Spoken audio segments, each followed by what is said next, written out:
وجبة دسمة. اي يلا عمرها يرجع لبداية القرن العشرين. واخيرا وصلنا البصرة، وحلو من واحد يبدي رحلته بهيك مكان يبعث بالطمأنينة والراحة. وحاليا احنا يم اقدم كنيسة موجودة تقريبا عندنا بالبصرة، سريان كاثوليك.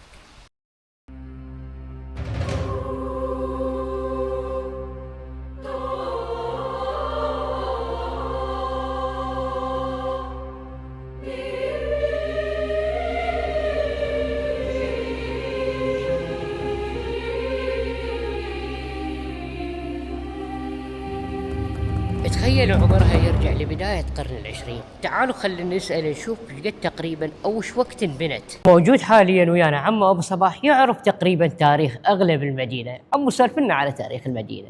كنيسة كاثوليك السريان هذه انبنت من 1936. طبعا تعرضت بهذه الفترة إلى اتجددت عدة مرات مثل ما تشوفونها الآن بهذه حليتها الجديدة.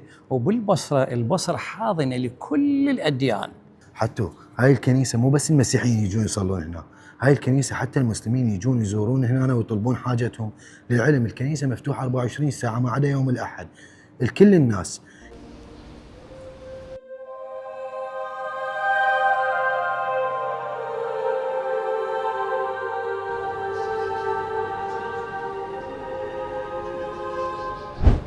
طلعنا مباشرة للجزائر، وحاليا يم مطعم إيراني يقدم وجبات. هلا نشوف شنو الوجبات اللي يقدمها.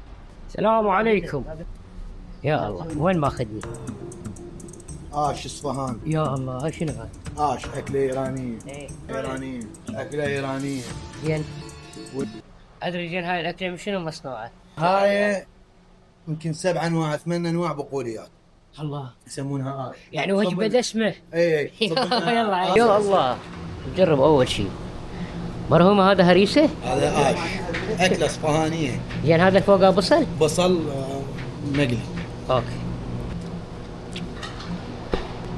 طعمه مشابه للهريسة العراقية تقريبا. زين هذا فول. فول مصري نفس المصري.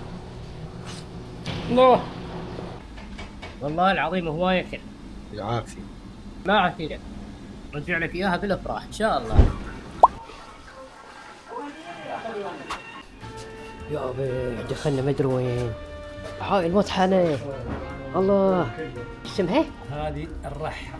انا اسميها مطحنة. الرحة هذه تطحن دقيق البارود بالحروق. ما يصنعون البارود. يعني مو مال طحين وسوالف. هذه مالت الطحين لأنه حجر.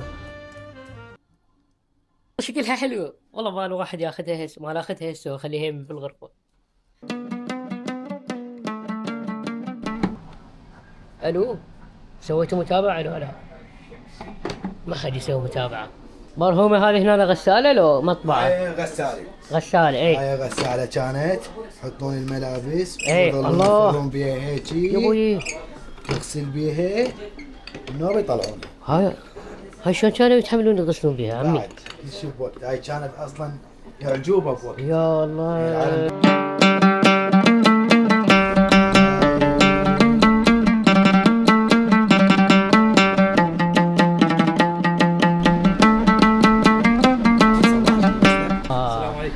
عمي هسه هذه اللبسه هنا البصرة. هنا تاريخ البصرة. هنا الذكريات البصرة. هنا الأصالة. هنا التاريخ. الله البصرة. الله البصرة يا عمي على راسي البصرة. بس سؤال واحد سؤال. اللي لابسها على راسك هذه بغدادية حتى يغنون علي تتبغدد علينا وحنا من بغداد. الله.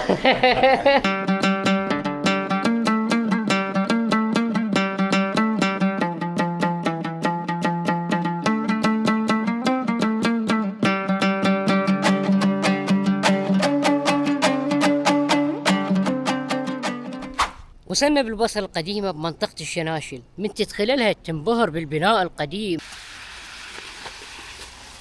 وديارا كانت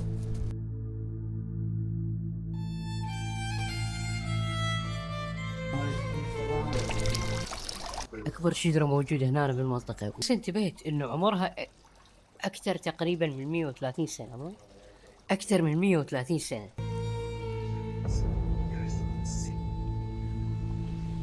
ومن الجهة الثانية جماعة الفنون واللي يحبون الرسم موجودة هنا يم الشجرة.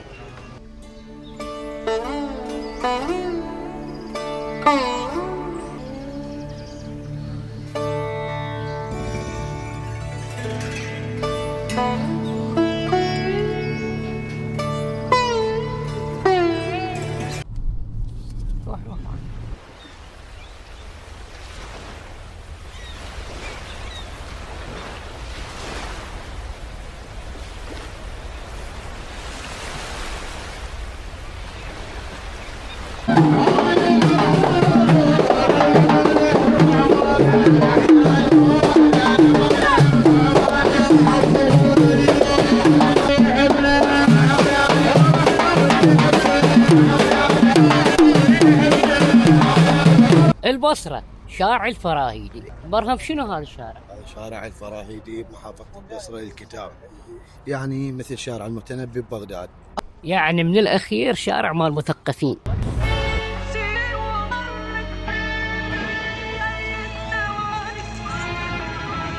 كان المكان اللي بيه الأنتكة والسوالف والألعاب. هاي هنا اكو ورق، والله كان اكو ورق اصلي.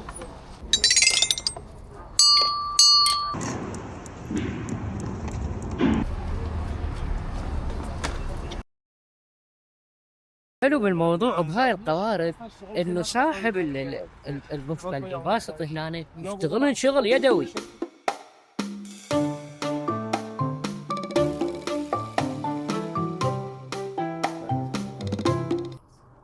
والله اشياء كيوت. هو كله فن، بس هسه وصلنا قسم الرسوم او يعني الرسامين اللي هنا مهم.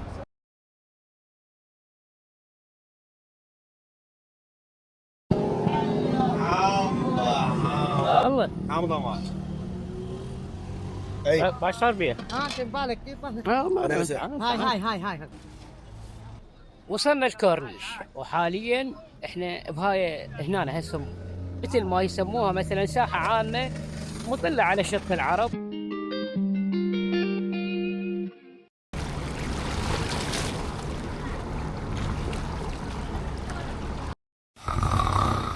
مقبرة الإنجليز هنا شو وقت هاي؟ شنو صار؟ هاي المقبرة من طبوا العثمانيين، اشتريها الانجليز من العراقيين، اشتروا هاي الارض منها حتى يدفنون بها الجنود. البصرة بيها هواي اشياء ما وثقتها، وان شاء الله قريبا ارجع واوثق اللي اقدر عليه. هذا الفيديو بسيط، اتمنى تكونوا استمتعتوا به. اشوفكم على خير، باي.